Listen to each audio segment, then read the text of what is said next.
Hello, everyone, and welcome to Annie Talk English. This is the podcast where you not only practice your English, but also explore big ideas that can improve your work, your learning, and your life. Today, we're going to talk about something that might sound simple, but is in fact one of the most powerful concepts for success in our modern world: deep work. This idea comes from Cal Newport's famous book, Deep Work: Rules for Focused Success in a Distracted World. And let me tell you, it's not just another productivity hack. It's a philosophy. It's a discipline. It's a way of approaching life in a world where most people are pulled in 1,000 directions. Let's begin with a question. Have you ever had a day that felt completely full of emails, full of meetings, full of scrolling, full of answering messages, and yet when you finally shut down at night, you wondered, did I actually accomplish anything important? If you have, you're not alone. In fact, you are living the exact reality that millions of people experience every single day. We live in the busiest, noisiest, most connected time in human history. But strangely, many of us also feel less productive than ever. Cal Newport has a line that I want you to remember. Who you are is the sum of what you focus on. Take a moment to let that sink in.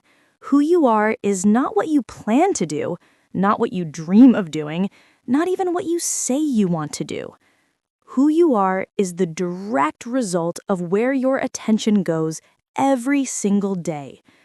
Think of your attention as water flowing from a faucet. Wherever that water flows, things grow. If your attention flows mostly into social media, endless scrolling, and shallow tasks, that is what grows in your life: shallowness.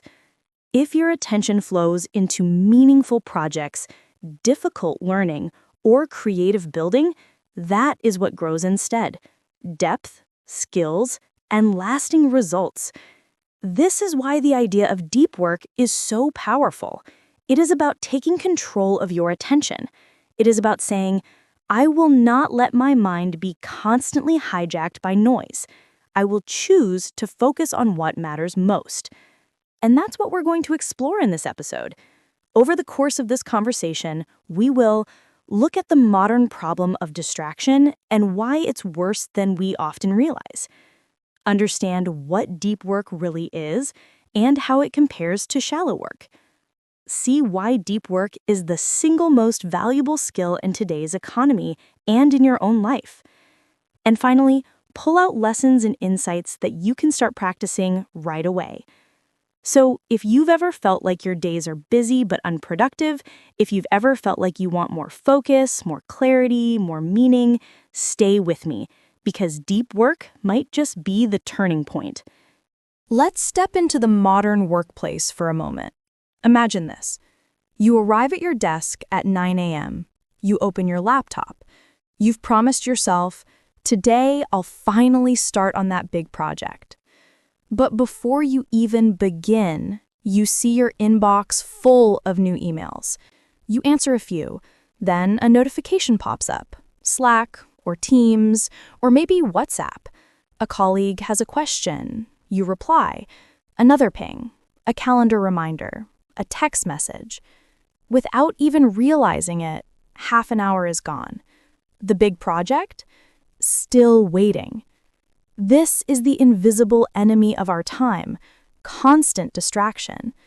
Distraction is not new, of course.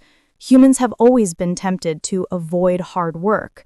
But what's different today is the sheer volume and intensity of distractions. For the first time in human history, billions of dollars and some of the smartest engineers in the world are actively designing tools to capture your attention, keep you scrolling, keep you checking, keep you reacting. Let's name a few of the biggest culprits. Open offices. They look modern, but they often destroy focus. You can hear every conversation, every laugh, every phone call. You are interrupted before you even notice. Instant messaging. Tools like Slack, Teams, or even email are designed to make you available at every moment. The culture often expects an answer within minutes. Social media. It's not just a place to connect anymore. It's engineered to be addictive. Endless feeds, algorithmic suggestions, and the constant pressure to be seen online. Now, here's something interesting. In many workplaces, distraction is actually rewarded. The person who replies to every message instantly looks engaged. The one who attends every meeting looks dedicated. The one who is constantly available looks important. But here's the paradox. Busyness is not the same as productivity. And in fact, constant busyness often hides the fact that little real value is being created. True deep thinking, the kind of work that actually changes things, is often invisible. A writer staring out the window, a scientist sketching formulas on paper, a programmer silently writing code, it doesn't look busy. But this is the work that moves the world forward. Distraction is not just a nuisance, it's a thief. It steals your most valuable resource, your attention. And every time you lose your attention, you pay a cost. Studies show it can take up to 20 minutes to fully recover your focus after even a small interruption. Think about that. If you're interrupted 5 or 6 times an hour, you might never reach full focus at all. This is why deep work is not just a nice idea.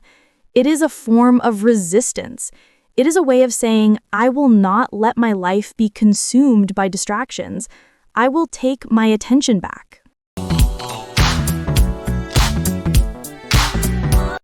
Now that we've seen how distraction steals our time, let's go deeper into the central idea of this book, the difference between shallow work and deep work. These two kinds of work exist in every job, every career, every life, and the balance between them often decides whether your future will be ordinary or extraordinary. So let's start by defining them clearly. Deep work is professional activity performed in a state of distraction-free concentration that pushes your cognitive abilities to their limit. In simple words, it is the work that demands your full brain power. It is hard, it is focused, and it produces value that lasts. Examples: writing a book, designing a new product, solving a complex scientific problem, learning a new programming language, creating art, preparing a deep strategy for your company. These are tasks that cannot be done in 2 minutes. They require time, energy, patience, and full attention. Shallow work, on the other hand, is non-cognitively demanding work, performed while distracted. It doesn't require your best brain power, and it doesn't create lasting value. Examples: replying to emails, attending small meetings with no clear agenda, updating spreadsheets, checking social media, filling out routine forms, writing quick text messages. All of these make you feel busy, but they rarely change your future. Now here is the important truth. Most people spend their lives in shallow work. Think about your last week. How many hours did you spend in deep work? True focus, no distraction, full concentration. Maybe a few hours, maybe less. And how many hours did you spend on shallow work? Emails, chats, scrolling, busy tasks. Probably dozens. Research shows that the average knowledge worker spends less than 1 hour per day in true deep work. The rest of the day is fragmented. Meetings, messages, interruptions, shallow tasks. This is why so many of us feel frustrated.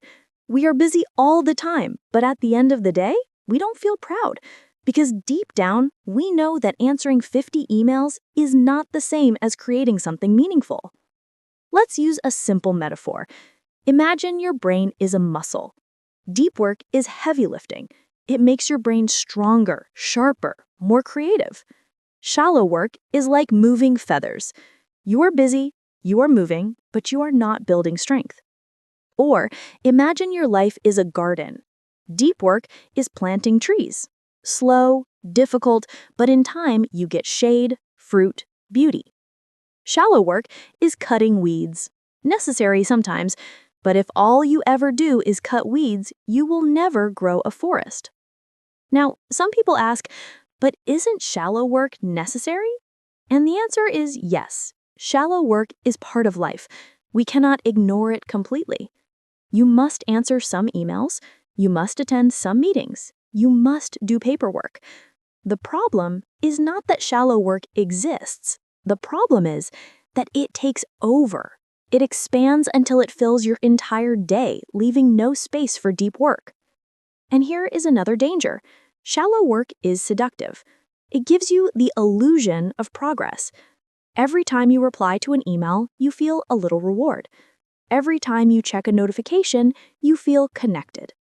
Every time you attend a meeting, you feel involved. But these are quick hits of false productivity. They make you feel active, but they do not move you forward in the long run. Deep work, in contrast, is harder. It feels uncomfortable. When you sit down to write, or to study, or to solve a complex problem, your brain resists.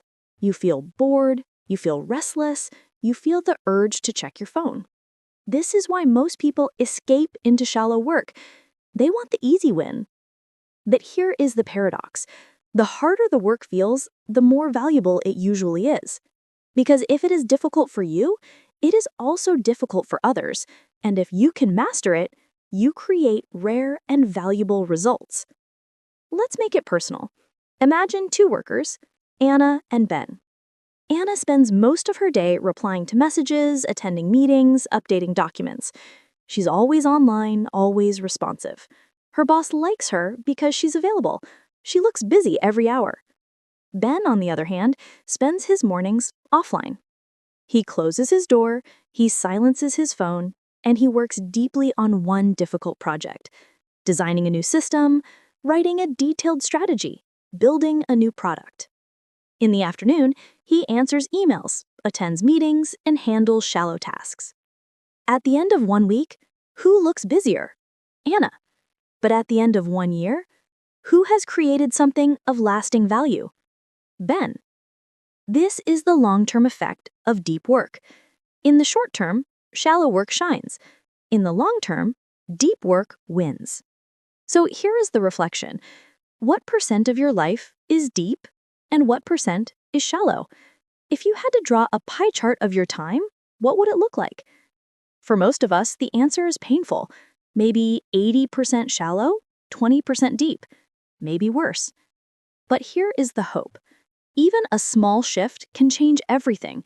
If you can move from 20% to 40% deep work, your results can multiply. Because deep work compounds. The more you do, the better you get. The faster you learn, the more you create. Shallow work does not compound. Replying to 100 emails today does not make you better at replying tomorrow. But writing 1 page of your book today makes it easier to write the next page tomorrow. Solving 1 hard problem today makes you smarter for the next problem. This is why Cal Newport argues that deep work is not just a skill, it is a superpower. And in a world where most people live in distraction, having this superpower makes you stand out. So, as we move forward in this journey, remember this: shallow work keeps you busy, but deep work builds your future. Shallow work fills your day, but deep work fills your life with meaning. And in the next part, we will explore exactly why deep work matters, not just for productivity, but for survival in the modern economy. So why does all this matter so much? Why not just accept distraction as part of modern life? Because in today's world, deep work is not optional. It's essential. Cal Newport explains that in the modern economy, there are 2 super skills that determine success: the ability to learn hard things quickly, the ability to produce high-quality work at high speed. Think about it. If you're a student, your ability to succeed depends on learning difficult material, not just memorizing, but deeply understanding. If you're an employee, Your tools and systems change every year. New software, new technologies, new expectations. You cannot afford to fall behind. If you're an entrepreneur, your survival depends on creating value, something new, something better, something people actually want. Shallow work will never give you these abilities. Only deep work can. Let me give you an example. Imagine two workers. Worker A spends his days answering emails, attending meetings, scrolling social media. He looks very busy. But after a year, what has he achieved? Not much. He has no new skills, no big projects completed, no major contributions. Worker B also has emails and meetings, but he protects 3 hours a day for deep work. He uses them to study a new programming language, to write a research paper, to design a new product. After a year, he has tangible results, a new skill, a finished project, a real achievement. After 5 years, Worker A is stuck. Worker B is thriving. This is the difference that deep work makes. It is not just about productivity. It is about growth. It is about becoming the kind of person who can handle complexity, who can create value, who can adapt and thrive. And here's the truth. The world is becoming more competitive, not less. Those who master deep work will rise. Those who don't will struggle. So, what have we learned? We live in an age of distraction. Our phones, our offices, our culture push us toward shallow work. Deep work is the opposite. It is focus, intensity, and meaning. Shallow work fills your time, but deep work fills your life. Deep work matters because it builds the rare and valuable skills of our time, the ability to learn quickly and produce at a high level. And here's the challenge for you. Don't just nod along. Pick one moment this week to practice. Maybe 1 hour with your phone off, 1 hour with notifications silenced, 1 hour where you give your full mind to something that truly matters. Because in the end, success does not come from busyness. It comes from focus.